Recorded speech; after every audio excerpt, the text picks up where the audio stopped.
I don't feel good about being white every day. This is the delivery mechanism. And I'm just a female, but just a woman, just a white woman. This is the payload. If I was a white man, I would be functioning from a point of an even greater privilege. If I see a group of young men, and they're like kind of boisterous, I get really nervous. And he's like, well, what if they're black guys? And then she's like, no, wait. They want to use conviction rates to show the percentage of men that engage in sexual crime relative to women. They don't want us to actually look at the racial composition of the men who are going to jail for sexual assault. And then they create a hierarchy, and it puts straight white guys at the very bottom and all the other men like just above that. And then you get onto the other identities, right? It is impossible for the CDC, that is the Center of Disease Control, to find 3 years in a row parity in sexual assault victimization with significant amounts of that victimization done by women to men. I think that it's a fundamental unfairness that women are allowed to vote on policies for warfare that they then don't have to go fight. Men don't get the vote if they don't sign up. Women get the vote by default. So literally, men actually have less of the right to vote. Not that the vote is a right, because it's not. But they have less of access to the vote than women do. Keep your vote, but get rid of the narrative that you're a victim relative to men. So that's the goal. Why I joke about the 19th all the time. I don't think it's going away because women would actually have to vote for that. And I don't think that's going to happen.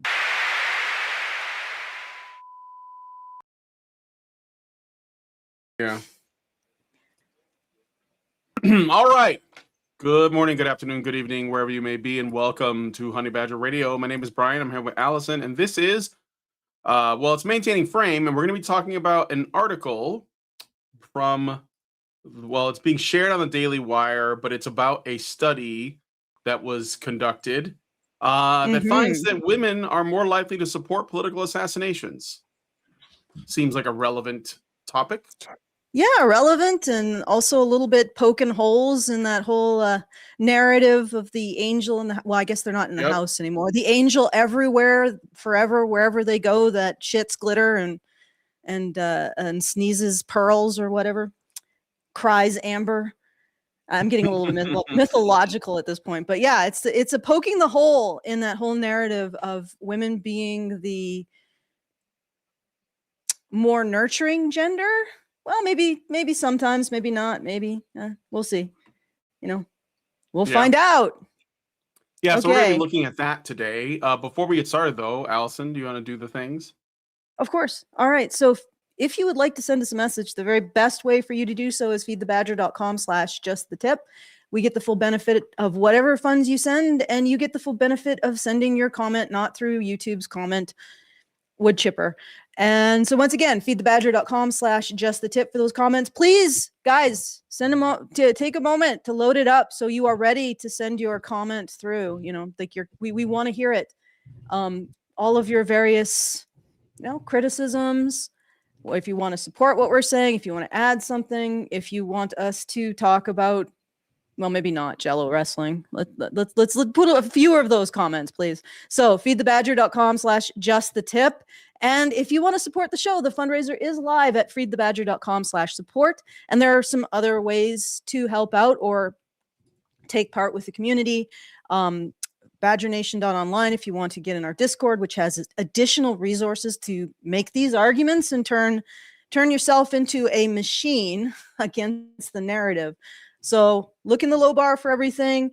Go to feedthebadger.com/justthetip and get ready to send those messages in as we go through yet another destruction of the narrative, like deconstruction of the narrative.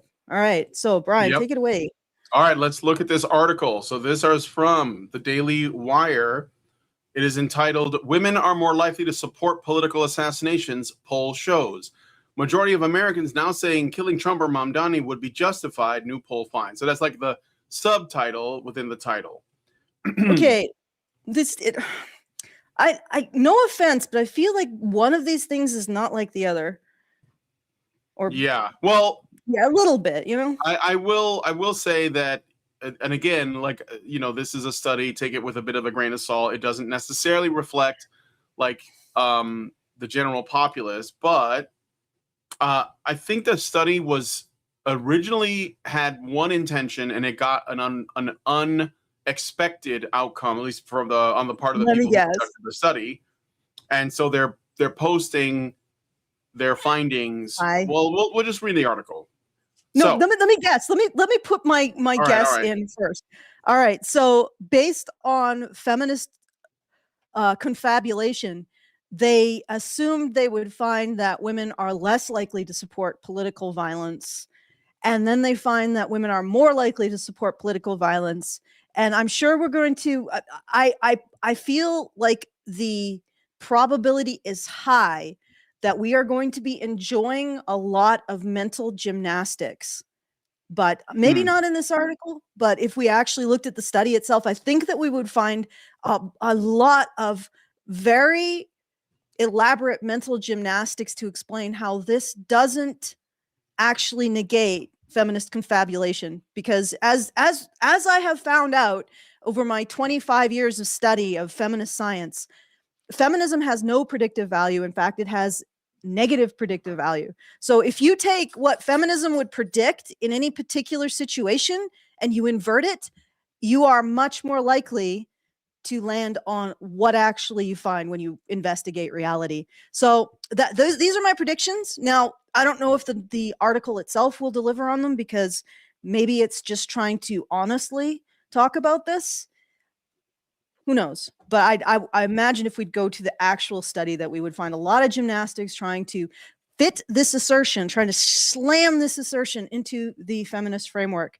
But yeah, so that's all. That's my prediction. Let's see if it bears out. Okay. All right, let's see. Women are more likely than men to believe political assassination can be justified as assassination culture rises, according to polling exclusively obtained by the Daily Wire. Women on both the left and the right were 14 to 20% more likely than men to believe the political assassination of high-profile figures could be justified, the Network Contagion Research Institute found. Can I just get in here? Yeah, go ahead. Could this be the reason why when women gain political dominance, this is a repeated pattern, guys. An empire will get to the height of its power. Women will start to be more prevalent in the public sphere and more influence on politics. And then a couple generations later, it all craters. Could this be one reason why? Could the insistence that people be defined in black categories based on their beliefs be a reason why an advanced, say, a republic or a democracy falls when women gain significant amount of power? Just putting it out there, just asking the question. I'm asking the question that is implied by these statistics.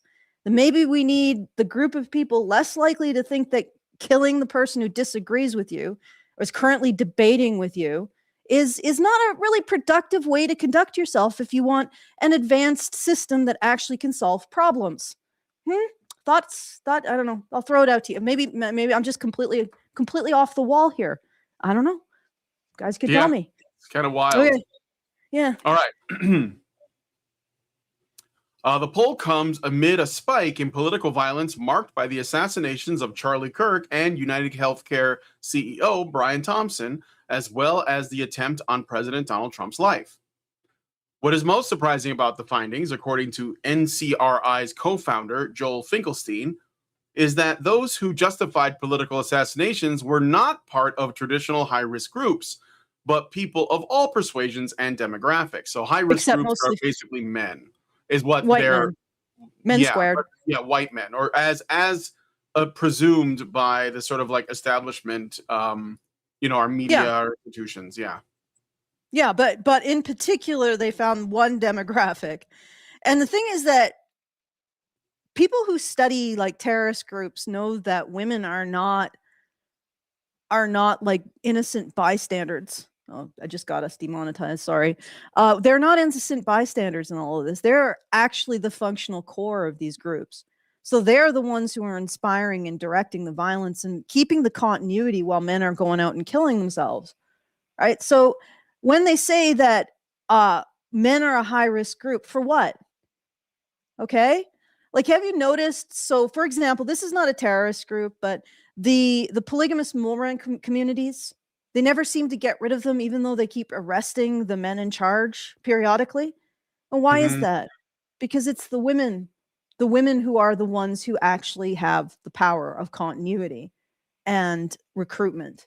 So they just create a new patriarch. They just pop out a new patriarch. You're not going to get rid of those communities until you start implicating the women. So when they say high risk group, okay, yes, men are more likely to engage in violence. Women are more likely to support the structures that make violence a reasonable thing to do, right? That's what women do. They support the structures that make violence reasonable and something that men can invest in as a legitimate life path. So when you say men are higher risk, I think women are higher risk. And women's extremism constructs a situation of higher risk. It isn't necessarily the extremism of the individual, but it's like almost like a matrix that enables extremism to grow and thrive. And if you don't get rid of the matrix, you don't get rid of the extremism, because the men are expendable. These women are treating their men as expendable. You really think that they're going to disappear when their men do? No, they're just going to make more men. Hell, there was that UN camp with the female, were they ISIS or they might have been ISIS, where the women in this UN camp, and they were former terror, they were involved in terrorism. Of course, the UN thinks that all women are innocent, so they just put them in this camp, and the women would essentially drug and rape 13-year-old boys to make more holy soldiers for their cause. And of course, the UN probably has no idea how to deal with it. They're like, well, we can't let this continue. But I mean, it's not really sexual violence. So what do we do with it? I mean, this is just acceptable behavior by these women. But again, it's like watching a dog chew a toffee with the UN when it comes to actually recognizing the fact that women create a matrix of violence, and they also create the men embedded in that violence and who think violence is their identity. And until you address that, until you recognize that actually women, because they do this, are a higher risk than men, you're going to just keep having more of it. Thank you for coming to my misogynist TED Talk. Let us continue. Yeah, well, I mean, again, I think this is why this study is important, because they're finding these things, and yeah, they're surprised by it, but I'm not sure they're going to throw it out and be like, well, that's not happening. So, because I think the conversation is moving more in this direction. But anyway, back to this article. So the poll comes amid a spike. Already read that part. What is most surprising about the findings, according to NCRI's co-founder Finkelstein, is that those who justify political assassinations were not part of traditional high-risk groups, but people of all persuasions and demographics. We dug into the data because it felt like it was describing a deeper moral crisis, Finkelstein told the Daily Wire. We assumed young men would be driving this, given unemployment, disengagement, and declining graduation rates. That's why we explicitly examined gender. What surprised us, honestly shocked us, was that women were more likely to show tolerance for political violence. What? Every single time with these people, every single time. We made these proposals based on our attitudes that women are wonderful, and we were shocked by the reality that they weren't. At what point do we just recognize that this isn't the case? Women aren't wonderful. We just invent that because it's so important. We feel like it's so important to please women. And here's the other thing. They assumed young men would be driving this. No, it's not young men who define what their purpose is. In fact, these are groups and groups and groups of young men who don't feel like they have a purpose. It's why they get sucked into communism and all of these other isms, because they feel like communism is going to give them a job, which is really ironic considering why women get sucked into it. And it's going to give them a purpose. Of course, it doesn't, but and that is the motivation for it. When I talk to them, that's what I eventually parse out of what they're saying. So men want a purpose. When they're desperate, they want a purpose. It's women who define that purpose as violence, who create the matrix of violence, and then populate it with men who don't feel like they have a purpose outside of these ridiculous threat narratives. Okay, Yeah. I'm done. Well, I mean, that what it tells me is that, like, even if you make men's life harder, they don't think that like lashing out with violence is the answer. They like, well, I No, mean, for the most part, they just check out, or not. they basically they go inward and they just sort of like do their own thing on their own, right? It's not, I wouldn't call it retreat, but um they they quit. You know, they basically just check out is what I wanted to say. Mhm. And this is like where you're getting like this stuff. This basically they go MGTOW, right? They know that like violence isn't going to solve their problem anyway. And they're not as they understand the consequences of it. Women, I mean, like when if you go on TikTok, you'll find women advocating violence all the time. But one of the reasons why they feel so brazen in doing it is because they're not the ones that are going to actually act on it. They're going to ask Mhm. men to act on it. They're going to try and get men to do their dirty work for them. And they have explicitly said this many, many times online. So yeah, I mean, and it's not, it's like, it's the true, it's been true through all of history. Like Mhm. women were always saying, men, could you like destroy that other tribe? You know, I don't like Yeah. them for whatever reason. You know, would you kill that leader because I feel unsafe? And that's what they do. They appeal to the men. But Yeah, they give men the purpose, yeah. right? The men are looking for a purpose, and some of them are damaged enough that they'll find it in violence. Mm-hmm. And it's the women that are setting up the preconditions for men to actually regard that as their purpose. You know, both sides have trouble with contending with this. Right? Mm-hmm. The conservatives and the left side both have trouble contending with this, as far as I can tell. Women are not angels, right? And the future out of this is to recognize that women are not angels. They are only as good as the standards they are held to. Okay, and they don't deserve carte blanche, absolution. They are not blameless, right? And they honestly, one of the things that really bugs me now is how much this narrative of female blamelessness has colonized things like all forms of media. So not only do we not hold women to a standard, we allow women to tell themselves over and over and over again that they are blameless and any standard is actually patriarchal oppression. And then we wonder why everything is going to shit. And we give them more political power, and then we wonder, why is everything going to shit? Because you have an entire politically empowered class that thinks it's blameless for everything. Right? Again, would this be a problem if we had empowered peasant women from the 17th century? Probably not as much, because they had a sense of responsibility to the continuity of their communities and to the health and well-being of their families. But that's not the case now, because for generations we've told women that any external standard is patriarchal oppression, and they have lowered themselves to the standards we don't hold them to. That's what's happened.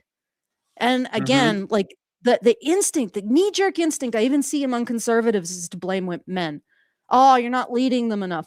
Okay, but leaders have the ability to enforce compliance on some level, either socially or through some kind of sanctions. And if you don't give that to men, like you don't judge women based on their behavior in your social group, how are men supposed to lead them with no ability to actually make them do anything? Are they just supposed to lead them with the same kind of patriarchal miasma that feminism says pervades everything, but in this case it's good because it makes women do things that are beneficial? Like it's insane thinking, and it's on both sides. And yes, I know I'm both siding, but I think it's true. Okay, let's keep going. All right. To conduct the poll, NCRI used Cloud Research Prime panels from a nationally representative sample of American adults concerning political attitudes, public figures, and views on the future of the United States. Respondents were asked to rate on a 7-point scale how unjustified or justified would someone be if they killed Zorhan Mamdani? And how unjustified or justified would someone be if they killed Donald Trump? Although women commit far fewer murders in the United States, according to for roughly 13% of all killings over the past 5 years, the poll found that they were more likely than men to say a political assassination could be justified. Maybe because they don't have to. Right? It's not Yeah. moles get the benefit of crime without engaging in crime, at least not directly. Right? So, I mean, if you don't have to engage in the actual work of working at these things, why would you? Mm-hmm. You know, why wouldn't you just create the incentive structure and let that populate with men who don't have a sense of purpose? Right? That's how these things work. Repeatedly, researchers with any kind of sense, any kind of responsibility to reality repeatedly find this. Women populate the sense of purpose. You know, you build it and they will come. Women build it and the men come. The men say, oh, these women are saying this is how we derive a sense of purpose. This is how we serve them. Okay, let's do that. That's what happens over and over again. Terrorist groups, polygamous communities, cults. Well, maybe not every single cult. You know, the Mason family might be an exception, but regardless, if you see these enduring structures, they're usually women constructing the sense of purpose, and then men are orientating towards them. Okay. Yeah. I'm good. All right. The poll found they were more likely than men to say a political assassination would be justified. Specifically, 54.7% of women, compared with 45.2% of men, expressed some justification for Mamdani, while 57% of women expressed some justification for Trump, compared to 50% of men, 50.1, which is still insanely high. Yeah, it is insanely high in my opinion, but yeah, of course, women are going to be a lot higher, and I think it's because they don't have to deal with the consequences for their sentiments, and they can just lean into their feelings and just say, I feel like this person shouldn't be here, and it just shows that they can be absolutely heartless if they want to be, and there's no social guardrails for that. There's no like shame for that, because we can't do that to women. We have to let them have it. We have to act like they're never a problem for their feelings. Unless you're part of this community, in which you know we all we have our misogynist minute every 5 hours, and just chill with the misogyny, whatever. And of course, as I always say, I blame women. You know what? I'm not even going to qualify that. I'm just going to let people sit with it. You can stew with that. Be like, like I don't like her saying that. I blame women. You can't stop me. Okay, let's keep going. All right. I got a super chow I'm going to read. Richard Bier sent a super chow through. Thank you, Richard. And he says, for $5, let us just remember Seneca Valley High School, where 3 high school girls and a college student all got together to accuse a certain TF of a rather egregious act because one of the girls just didn't like him. And that is the same attitude that women will bring into positions of power if they get into them. Almost as if Mean Girls was a documentary and women getting into political positions have the same maturity as the plastics from Mean Girls. Even though Mean Girls didn't kill anybody. But I think like there's another one that's a little bit better. Heathers, I think. In that one, there was murder.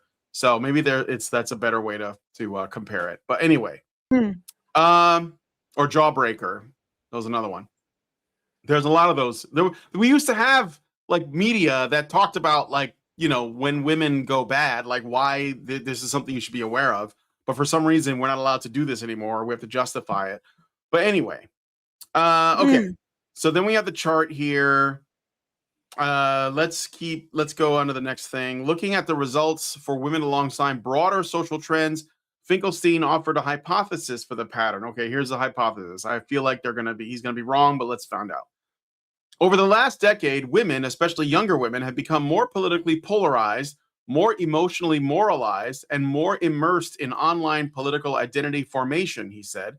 That shift predates our study.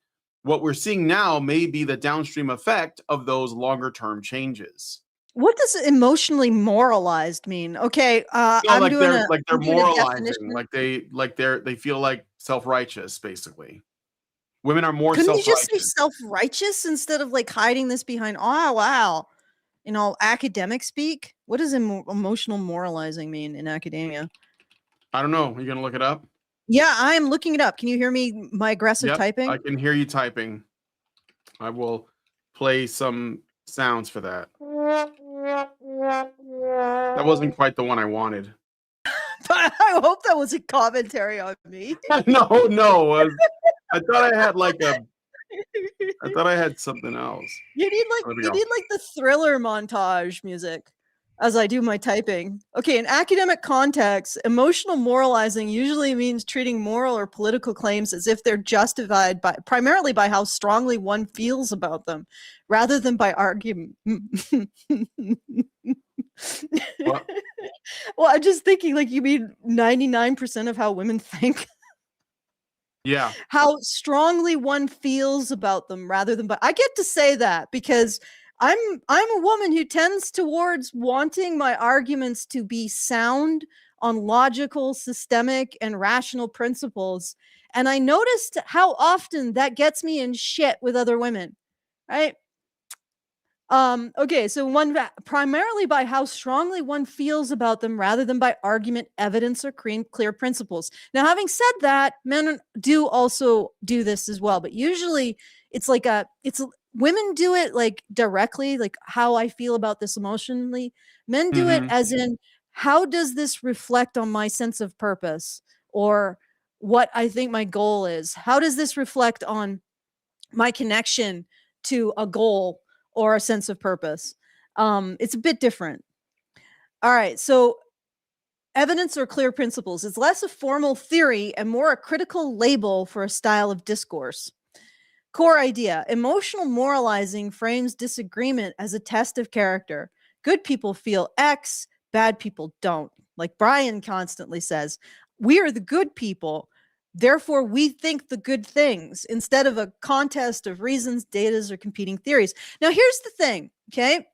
If you have a very large group of people who sees everything in terms of how it makes them feel rather than reason, accountability, and logic, how are you supposed to develop responses to novel solutions?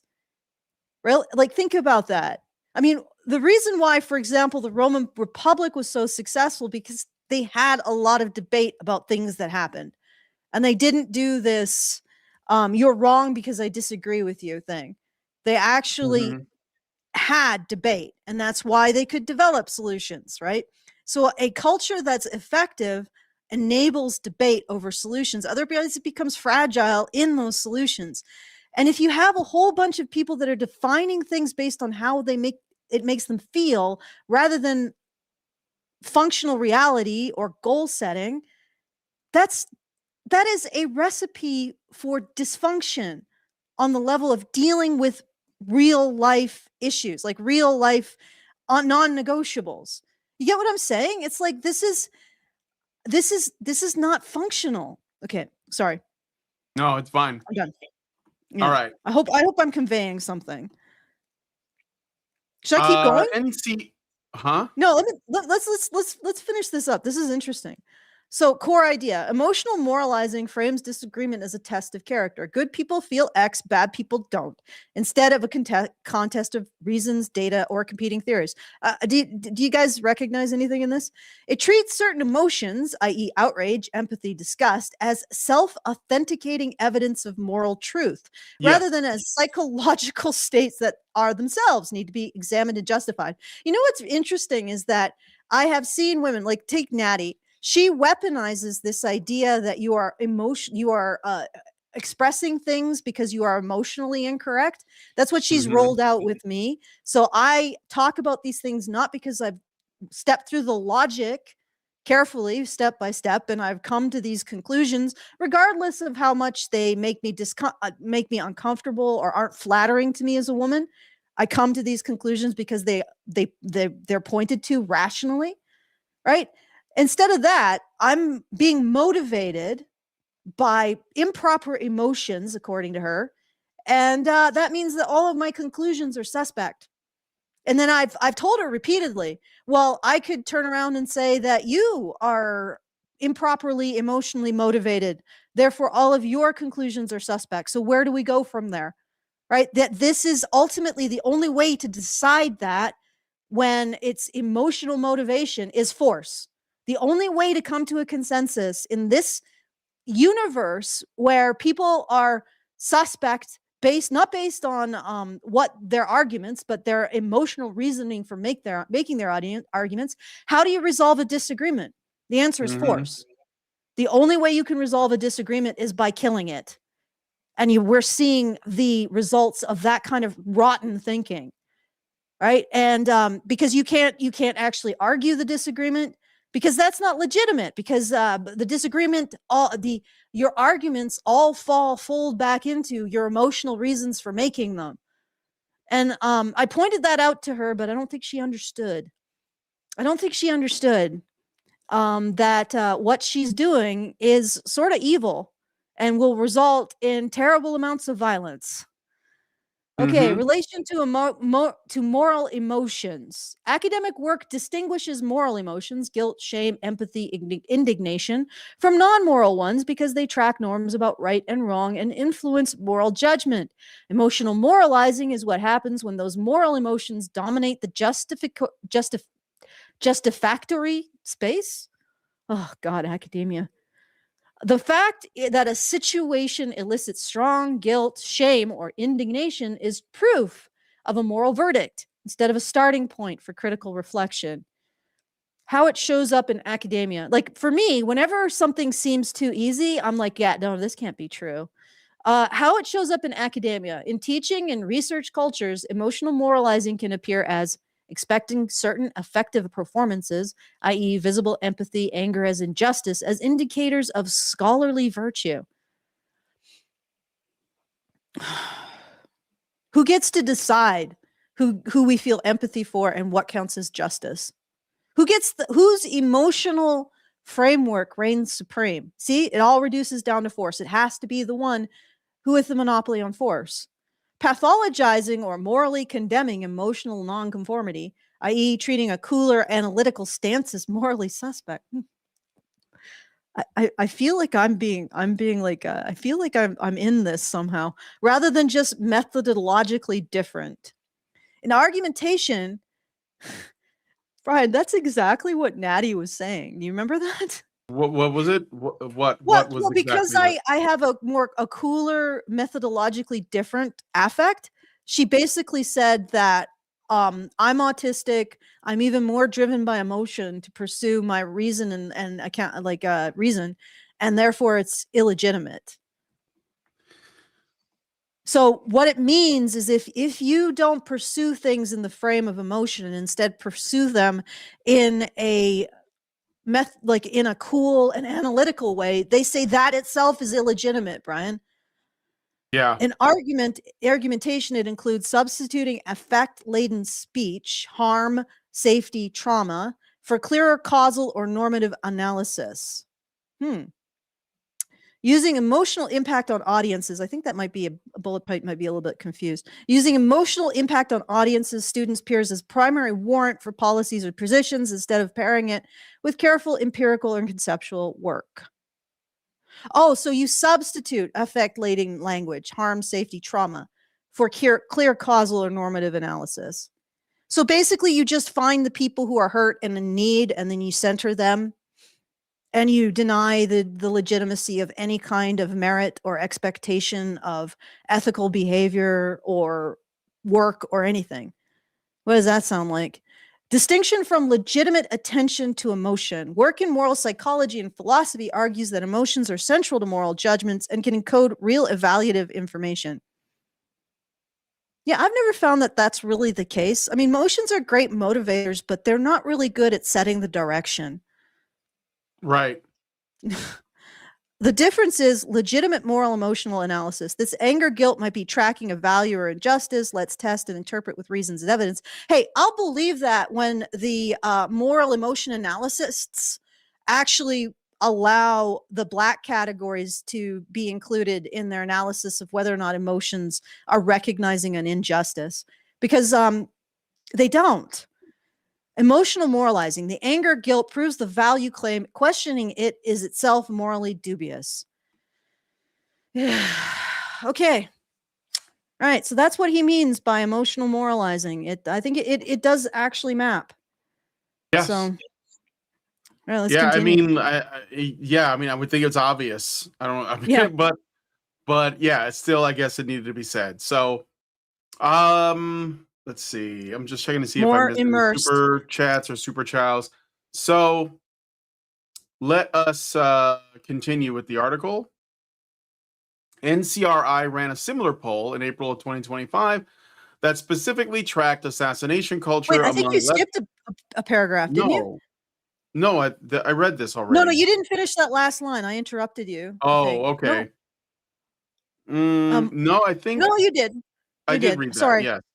No, it's Sorry okay. about that. NCRI ran a similar poll in April of 2025 that specifically tracked assassination culture among left-leaning respondents. The survey found that 56% of participants left of center said the assassination of Trump to be justified, while 50.2% said the assassination of Elon Musk would be justified. The results made waves in the media and were publicly shared by Charlie Kirk just 5 months before he himself became the target of a politically motivated assassination. In the most recent poll, assassination culture was measured by asking respondents if they believed the political murder of two high-profile figures, Trump and Mamdani, could be justified. Okay, I want to get in here with the yeah. Kirk thing. That is like the most stark example, because the only thing he did was talk. I mean, he had a big audience, but he was just talking. And I actually investigated all the claims about him. They're not true. Like everything he said had context that they're omitting in order to construct the worst kind of claims about him. But even so, killing a person for just their speech, sure, you want to go down that route. Right. And that's not, I'm like, I think that now I do not think that any assassination attempt on Trump is legitimate, but you could argue he does have levers of power. Charlie Kirk was just talking. Like there's no justification. And I'm not saying that again, that it is at all justified to kill a democratically elected politician. But at the very least, you could say that the stakes to their decisions are higher than somebody that's just out there because they're talking. You get what I'm saying? Yeah. And it's like that is a line that you are it's at that point that how can I support people who believe stuff like that? Not just that, speech has consequences. Oh, we got to censor speech we don't like or makes us feel uncomfortable. Let's be honest. But we need to kill people who engage in speech we don't like. We want to set that precedent. And the funny thing is that I've seen these communities and how they operate. That precedent is hideous because it's not going to just end with your political opponents. Eventually, you're going to be setting that precedent with each other, and you're going to be killing each other over purity. You're basically just speed running the French terror. Right? That's what you're doing. And you can see that in the pattern of how these mobs in Minnesota are attacking people. Well, I mean, men squared, that is white men. That's the pattern I've been seeing. I did see them attack an elderly couple, but I think their primary target was probably the man, elderly white couple. Either that or they were just obstructing and yelling Nazi slogans because that's their spawn point or something. I don't know. But yeah, it's like there is a specific demographic that they are targeting, right? And so it's even moved into a situation where this particular demographic is in a black category. They have to show their affiliation or they're going to be killed. So that it's moving from public figures to targeting people, just citizens on the street because they happen to be men squared, which is white and male, and it's like, where do you think this is going to go? This is ultimately going to result in the right having to use force against the left out of self-defense. if you can even call these people a political position to begin with, because it seems more that they are a tactic, not a political position. And that tactic is getting more and more violent and more extreme and less reasoned about who they actually target. And it's like, I remember in 2016, I said that this was just going to keep getting worse, this kind of behavior, that they're going to keep throwing people into black categories, that's going to, like, this metastasized nonsense on the left is going to keep throwing people into black categories. Their threat response was going to keep getting worse, and then eventually the only solution that the right was going to have to be equal force. And then you lose your republic at that point. Because and it's not even, the way it works is, you're at a debate, right? And you're debating things and you're finding solutions, and then someone decides to bring a club to the debate and start using it to end debates, right? You can continue to debate, right? Or even the example I used with, I'll continue with this. You can be the side that continues to debate, but you're just going to lose at this point unless you also get a club.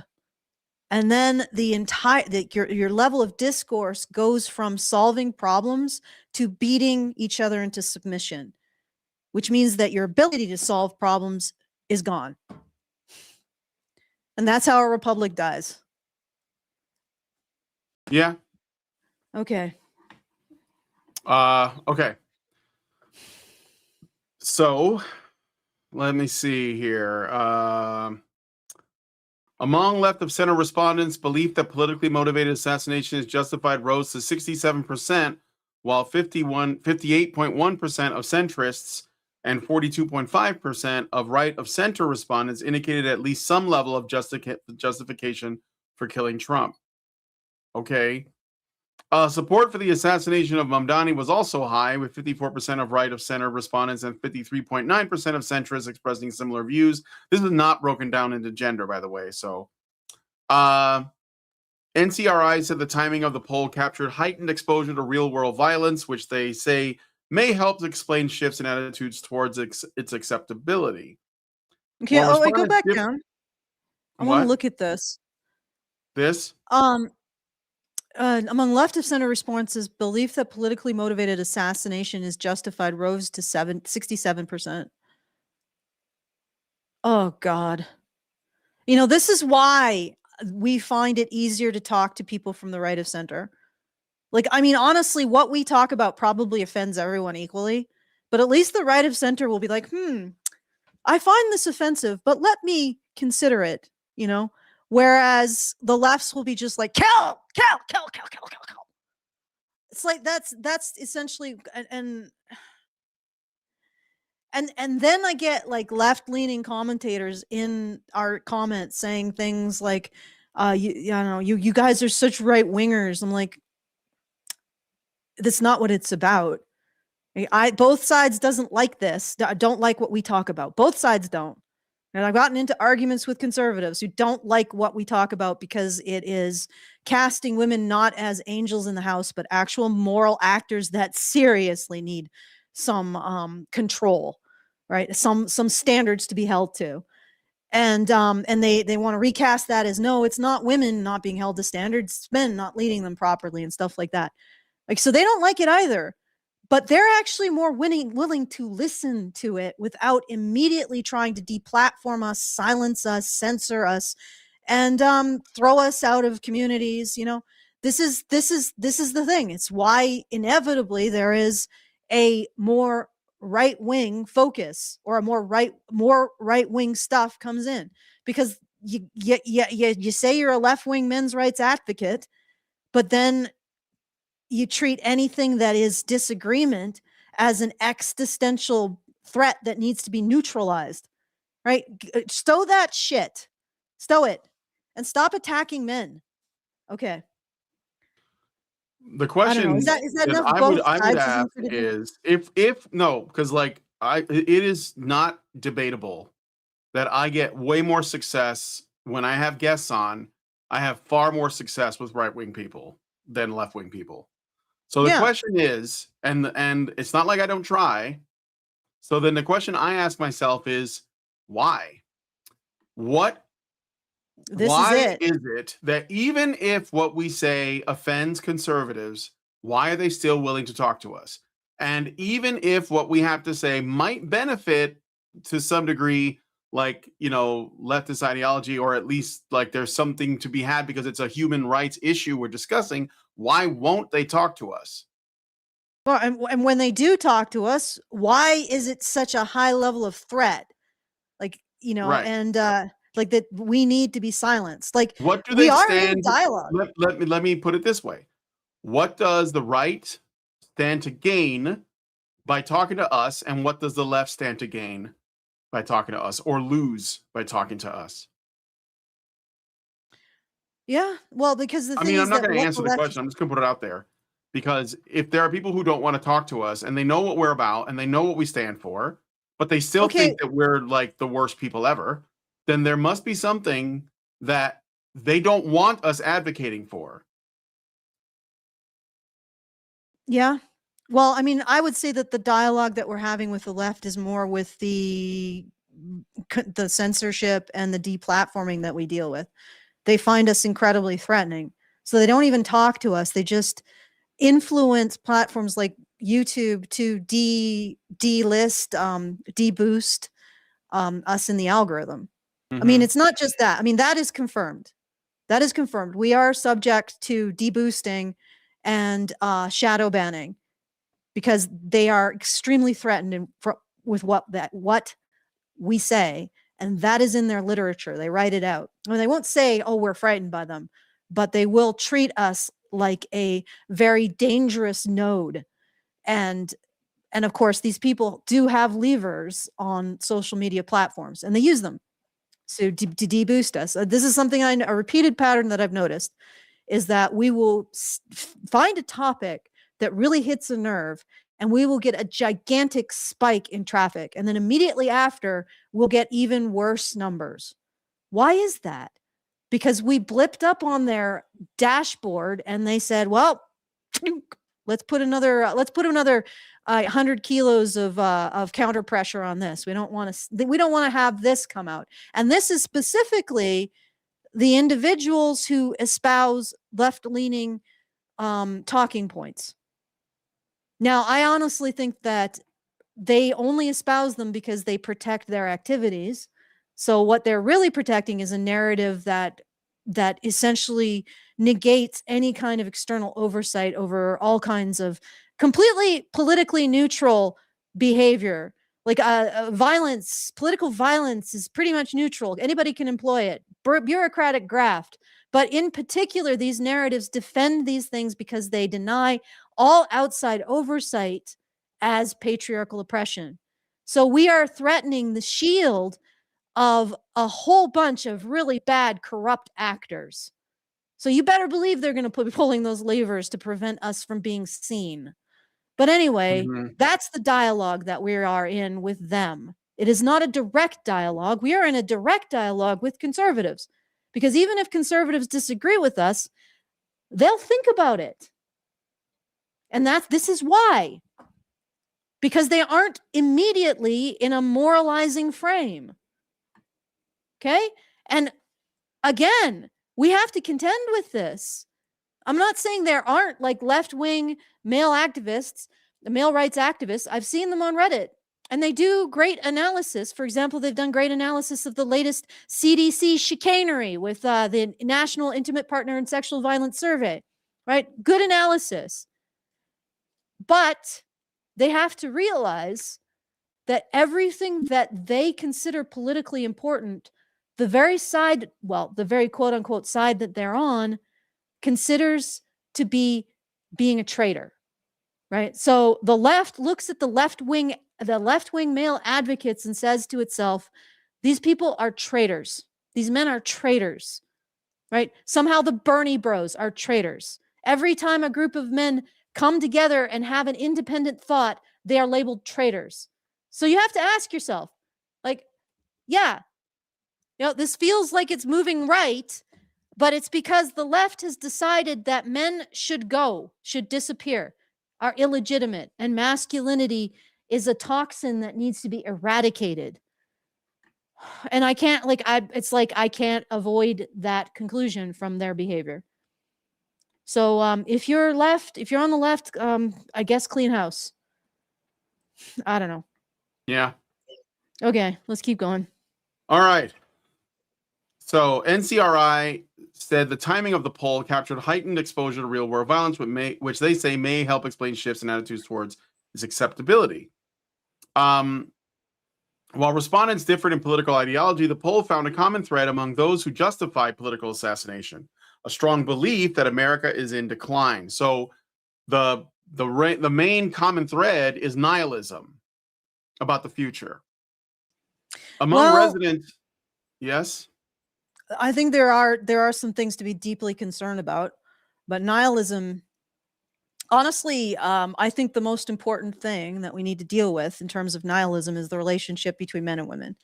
And whatever state manages to figure out and scale up a solution to that is going to be leading the future, full stop. Because every single great power is dealing with the same problem, which is a huge decline in stable family formation and the production of children. There's not going to be any great powers in the future if we don't solve that problem. And the one great power that manages to solve that problem is going to be the leader of the future. This is my prediction. The one great power that manages to get men and women forming relationships, having children, and productive again is going to seize the future. Every other great power is going to have to orientate to that because they're all facing the same problem. And that problem is the existential threat. We're engaging in all this political jockeying, I think, because we don't want to face that. Okay, so there it is. There it is. I'm outlining hope for the future. It is in solving this issue. And it's not like this is uniquely American. It's everywhere. It's not even uniquely Western. China is having the same problem.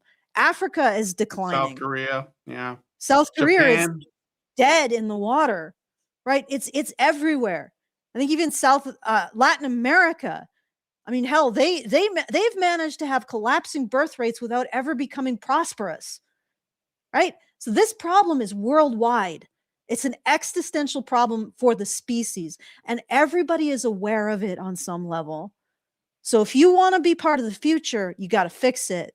And the nation that does it is going to be the leader for everyone else. So there you go. That is hope. It's hope, but it's qualified hope. There is a problem. It needs to be fixed. I don't think the people in our audience are necessarily thinking that, you know, we have to like commit assassinations because America's in decline. There is some accelerationism too. This is like another part of this, is they want things to get worse because they think it's going to like wake people up.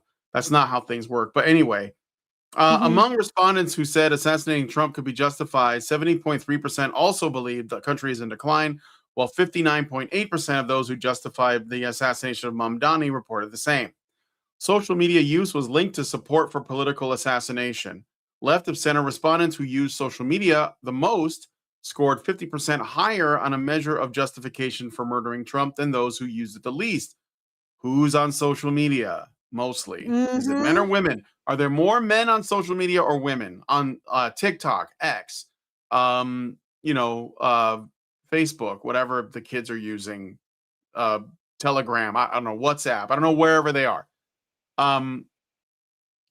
Anyway, so on the right, the most active social media users scored 59% higher on justification for murdering Mamdani compared to the least active users.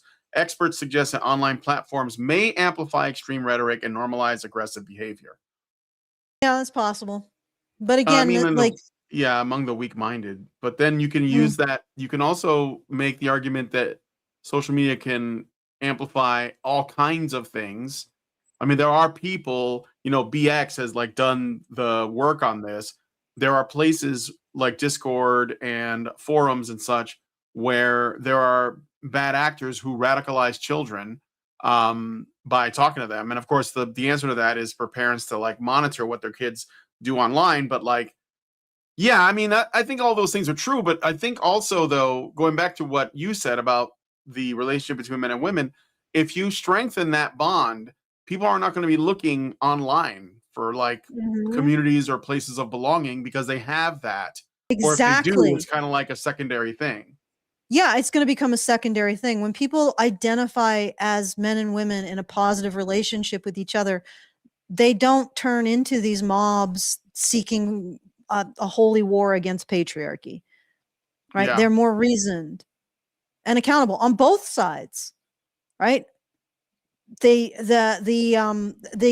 rhetoric on the left side becomes more about presenting a position of open-mindedness and self-doubt and recognition of novel situations, and the rhetoric on the right becomes much more about, family, institution, and duty and loyalty, if that makes sense. But both sides then are in dialogue with each other in order to solve problems without losing a sense of self. Okay. But that's when people don't identify with politics as their primary identity. They identify with their family and the production of like healthy relationships and healthy children as their primary purpose in life. Makes very different people, right? And very different politics. And again, this is the thing that every single great power is facing right now. This is the problem. Men and women are not getting together, and they are not forming stable families, and they are not producing children. This is across the board. Every great power and even every medium power and every small power is dealing with this. And and again, if you solve this problem, you are going to get a healthier state. You are going to get a state that regards its politics as serving its purpose rather than the purpose, right? And you are going to be the state that ushers in the future. Okay. Yep. All right. Experts, I already read this part. Okay. Today's social media platforms reward outrage, absolutism, and symbolic aggression while flattening moral complexity. Colin Wright, an evolutionary biologist and contributor to NCRI, told the Daily Wire. In these spaces, punishment is not just normalized, but aestheticized. Violence is reframed as meaningful, expressive, or even admirable, which lowers the psychological barriers that usually keep it in check. Can I just say that I think that the article seems to be pivoting away from the woman question here, and they're starting to say it's social media, guys. They're just victims of social media. I'm on social media. I haven't killed anyone or wanted to. At least not literally. Maybe in Minecraft. But like sometimes in the dead of night, you sort of feel like, good God, that I wake person up is at annoying. 3 a.m. and I'm like, oh, my dog moved. Yeah, that's Jojo. Jojo cam is up. So sorry, Void Cat just decided that. Oh no, wait, I see her. Wait. She might have been summoned by me saying something. But yeah, that's I mean, but that's just normal human stuff. We're not. You have an irritation. I think that I kind of hate blaming social media. Yes, it's very lazy. First of all, it opens a Pandora's box of problems because you're going to get people using this to justify, basically like further limiting the internet more than it already has been. It's not like the Wild West like it used to be. And also it's passing the buck. Like you're not like there are human beings and they have free will and they can make decisions. And like we should be talking about them as people. Sure, that we could offer like some kind of help to people who are terminally online. Those people exist, but I mean, I don't think that social media is the problem, and I kind of hate that. So But Yeah, anyway, no, it's lazy thinking. It's really lazy thinking. I yeah. see it in a lot of different places that, it just becomes this catch-all way of excusing any kind of responsibility. So someone said that the other thing is that we should stop. We need to. What did they say?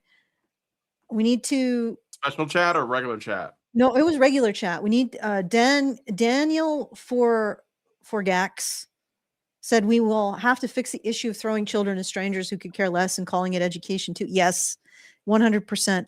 But the thing is that most of the solutions I see to the family problem require making large coercive changes to people. But I think what's going to happen is we're going to have to take the current political situation and the current sort of beliefs and make it so that within that people are able to pair up again. So it has to be a form of a relationship between the sexes, a set of identities for men and women that are impervious to social media and all of this other invitation to political violence, etc. And I think that's possible, right? And again, the country that wins that race, wins the marriage race, that's the country that ushers in the future. All right, Yeah. let's keep going. All right.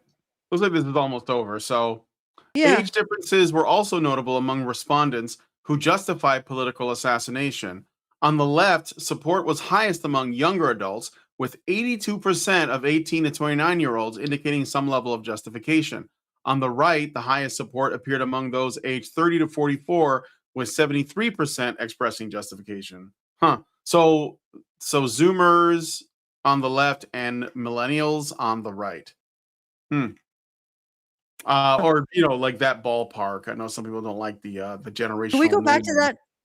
Yeah, they Go have back moved to- away from although interestingly enough, they headlined the issue with women. Oh no, go to Yeah. the final paragraph. I want to take a look at that a little more closely before we continue. Here we go. Age differences were also notable among respondents who justified political assassination. On the left, support was highest among younger adults, 18 to 90. Okay. On the right, the highest support appeared among those aged 30 to 44.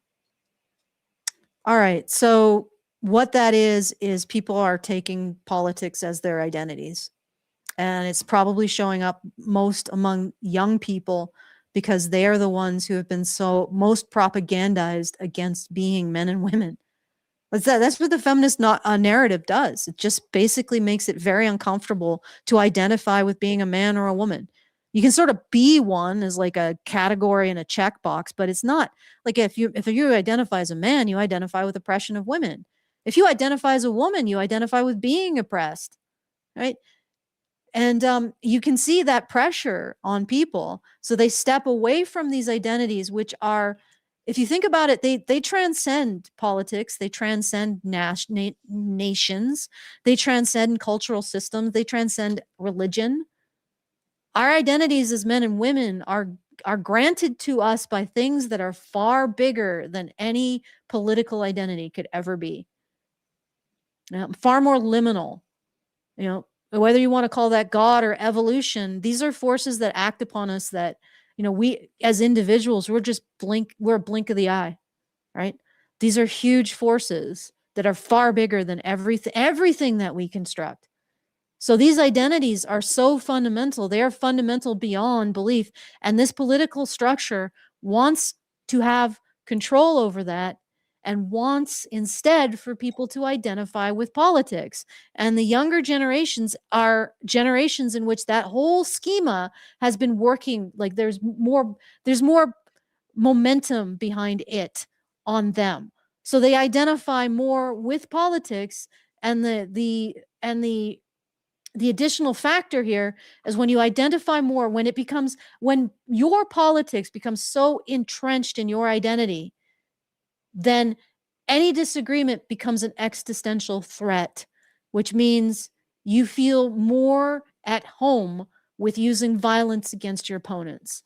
And again, that comes out of people stripping out their identities as men and women because they don't feel good anymore, because identifying with being a man is oppressing women, and identifying with being a woman is being oppressed by men. So they don't feel good. They strip out those identities and then they replace them with politics. You know, this is a symptom of it.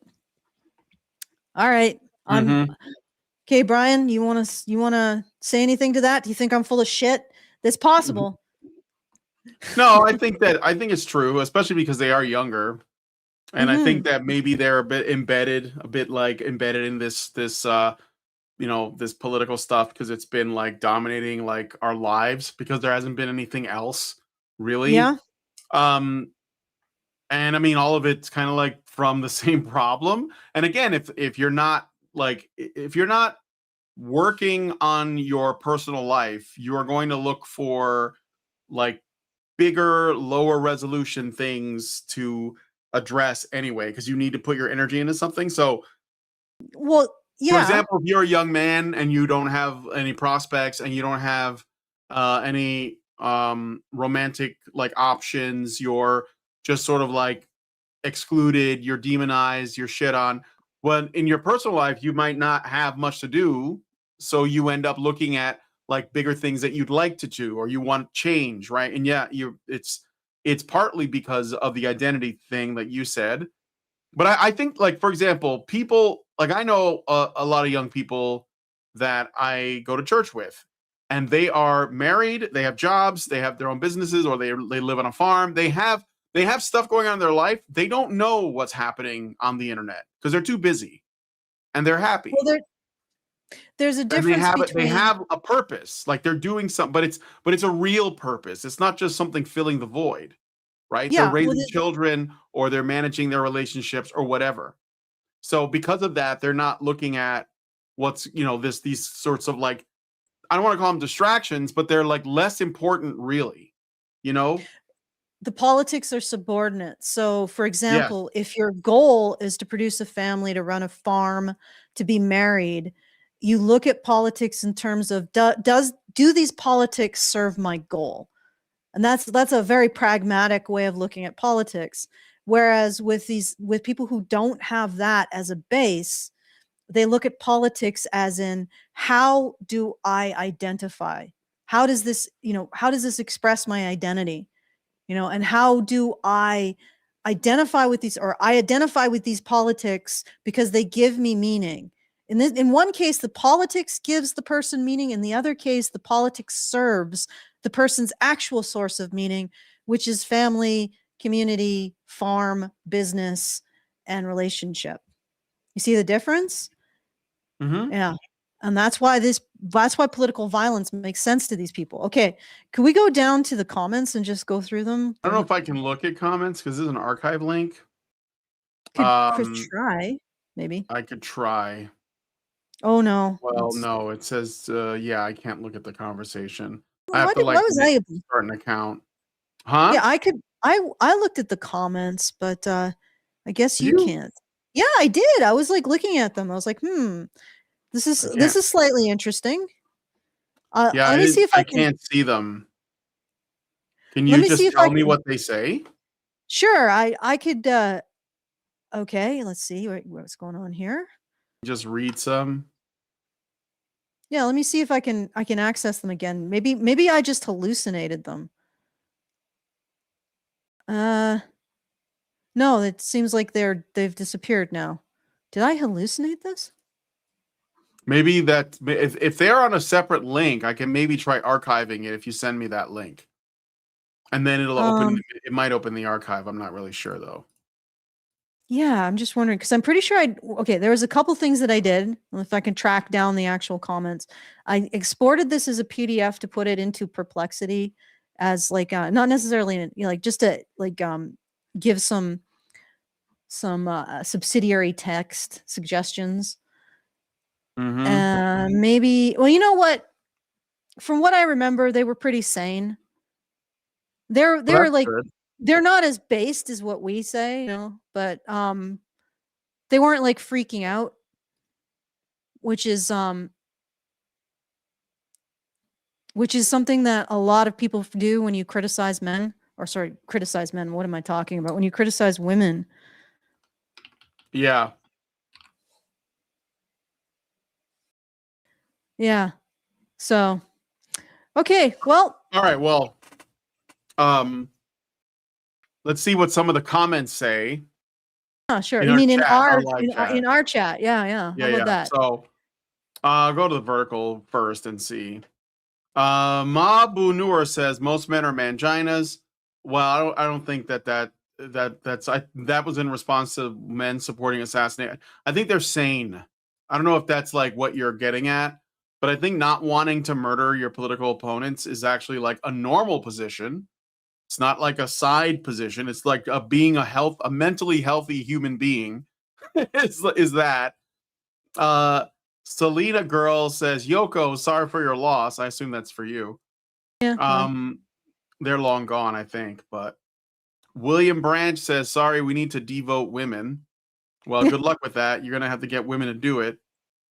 Which Quantum means you'll have Cat, to have solved it on a fundamental level. yeah, you'll have to solve like that's yeah. And if you get it to the point where women are willing to do it, you might not need them to do it anymore because they Mhm. have become sane again. If they ever were. Quantum Cat says Orwell proven correct again. Hmm. Yeah, because Um, the biggest supporters of the party were young women. women. Yeah, Yeah, young women. well, specifically young women. I did want to say, I mean, it's pretty obvious from this that, when you think emotionally, it's not necessarily a good thing because it means that instead of debating with people, you regard them disagreeing with you as a fundamental violation of your person. So, yeah, like the fact that women are more emotional does not make them better people. I think that's the Yeah. ultimate conclusion of this article. All right, continue, Brian. No, it's fine. Stand Durko 115 says Adolf Trump, ICE, and MAGA are terrorists and traitors. Just your typical comment. No, nothing to see here. G Okay, Glenn why? 6, No, but why? they don't want to answer the question. They're not going to answer the question, Allison. They're just going to levy the I mean, allegation. They're probably not even watching at anymore. this This was point, like a I while have a ago. lot of concrete criticisms of policies that Trump has been pursuing, but traitor, I don't think so. And what else is it? MAGA? You mean people who just want to have a country that works, regardless of whether or not Trump is delivering that to them? They voted for him because they wanted to have a country that works and no more forever wars. Like, can you at least respect them on that level? And ICE's traitors were ICE traitors when they were being expanded under Obama. Like, they're just the same people who are working under Obama to control immigration. What the hell changed? All See, right, let's keep going. okay, and then I got one more from let me see. G Glenn 6574. You guys got to realize that most extreme left are brainwashed. You need indifference instead of aggressive reaction. What are you even talking about? Now I'm getting an aggressive reaction. Who was aggressive? Yeah, I don't think we're being aggressive. Yeah, I sometimes mean, I get really angry because I see absolute injustice that men face. Forgive me. Actually, you know what? I don't give a crap about your forgiveness. I'm going to continue to get angry when I see injustices that men face. And if that anger is directed at the left, so be it. You know what the left can do? It can get the fuck out of my way and stop fricking targeting men. Okay. all right. I mean, actually, no, I have one last thing to say. Literally, I am seeing feminists who are basically ground zero for the modern left, arguing that anyone who recognizes male victims of loss of custody, false accusations, rape, domestic violence, and male victims at all of legal policies like conscription, of homelessness, of suicide, anyone who recognizes male victims is anti-feminist. That is them declaring their black category. Right? That is, if they didn't want me to be anti-feminist, they shouldn't have decided to make men their scapegoat group. And until they undecide that, they are going to get a full blast of my anger. And no, I'm not going to be like, oh, yeah, that's okay. It's not okay. Yeah, and yeah, they're brainwashed. But you really think that just continuing to be like, oh, no, it's all neutral, it's all fine is the way to go? Like men are being hurt by these policies that are being pursued by people who simply want to make male victims invisible so they can continue to condemn men and by extension condemn men, the things that men do, like hold people to standards. All right. Okay, I'm done my rant. That really pisses me off. Yeah, it's okay. Okay. Okay, so in the regular chat, it's a lot more lively here. The chat is where the party is. Mhm. I'm gonna try and just look at a couple of the later ones because they've been talking a while. Loquacious primate. Maybe the real threat is a world men and women are more loyal to each other over those that want to control us. Yes. Yes. Yeah. Exactly. Yeah. Yes, that's what it is. 100%. If a 100%. man and a woman are together and they have a family and they have a community and they support each other, yes, the government has less power and they're less needed. They're frankly less needed. So yes, And the government you're absolutely right. Would have to derive its GDP from other things aside from exploiting its population. It would have to derive it from actual intelligent, sane fiscal policy and properly managing its budget. Because we can do that, but it's gonna there's gonna be a loss of income for a lot of people if men and women start having a healthy relationship again. Big loss of income. Okay. All right. So I'll just do so send those messages, feedthebadger.com/justthetip. You can send them after the show is over if you are really annoyed at anything I've said. I don't want to necessarily be constantly blasting, like putting left people on blast. If they want that to stop, they can stop attacking men and they can stop attacking masculinity. There you go. That's all you need to do. Then we can have a nice discussion, a nice calm discussion about whatever remains of your ideology after you stop attacking men and masculinity. I suspect for a lot of the modern left, there isn't much left. But anyway, those are my conditions. And if you want to comment on that, if you are a left-leaning person who's really upset with me, because some of you have left as patrons, because apparently the final straw was me defending the ICE agent who was nearly run over and shot the protester who nearly ran over him, he was run over or he was hit by the car. That was the final straw. What did you expect? Right? This is an intersection of a man trying to do a job that is implicated as immoral because the things that men do generally are implicated as immoral, and a female protester who apparently thought she was invulnerable and could put other people in danger, other people's lives in danger. Right? What did you expect my opinion would be? Okay. So anyway, if you want to comment on that, feedthebadger.com/justthetip. How about you put in your comment instead of raging off because you find what I have to say to be, what was the phrase that was used? What was the phrase that was aggressive? No. Emotional. Oh, emotional moralizing. Or it's offensive to your emotional moralizing. Okay. Anyway, feedthebadger.com/justthetip. Send them. I also don't mind it if you think that this is good content and you just want to say, hi, I like your stuff. Feedthebadger.com/justthetip. We don't always have to just, get into arguments. Although that happens a lot with me. I'll admit it. And then if you want to support the show because you want commentary that doesn't necessarily support anybody's narrative, feedthebadger.com/support to do that.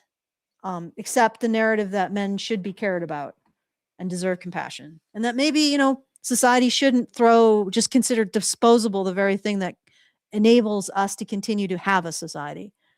All right. So I'll hand that back to Brian to make commentary on anything I've said and take us out. No, I think we went through it. I wish that they had gone a little bit more in this article into like at least trying to understand like what it is about women that like they tend to promote this more. And I'm disappointed in this researcher. And I'm like, how is it you probably own like more than one house and every like how are you like living this well?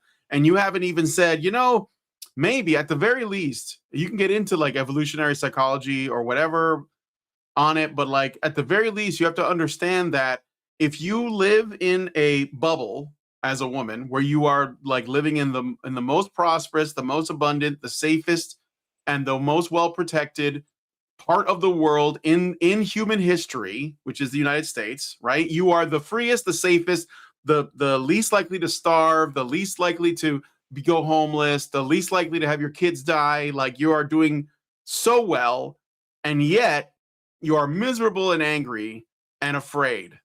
And so like you feel like because you live in this bubble as a woman that you can just say, well, act like a child and basically say, I want to be able to kill my babies whenever I want. I want free healthcare. I want free, boob jobs. I want free hair appointments. I want my nails done. I want groceries. I want houses, which is what they do. I want my kids. If I decide to not kill them, I want them taken care of by somebody else. I want all of this. I want.